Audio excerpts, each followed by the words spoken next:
গ্যাসের কিছু সমস্যা আছে। আমাদের এখানে ক্ষুদ্র শিল্পের কিছু পরিকল্পনা আছে।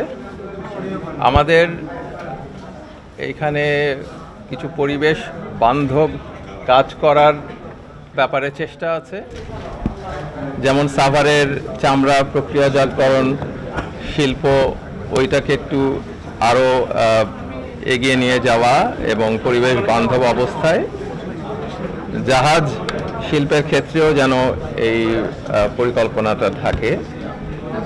এই ব্যাপারগুলো নিয়ে আমরা আলোচনা করেছি। আমরা প্রত্যেক দিনই বসবো এবং কাজটা এগিয়ে নিয়ে যাওয়ার জন্য যা করা দরকার আমরা করব। চমৎকার টিম এখানে, এই টিমের প্রত্যেকেই অ্যাক্টিভ।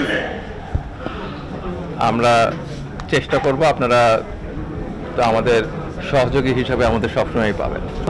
আমরা আমাদের কাজগুলো করার জন্য তো দায়িত্ব, যেটুকু জনগণের এই আন্দোলনের মধ্যে দিয়ে এত মানুষের রক্তের উপর দিয়ে আমরা দায়িত্বে এসেছি। এখানে দুর্নীতির ব্যাপারে তো আমাদের কঠোর হওয়া ছাড়ার কোনো উপায় নাই।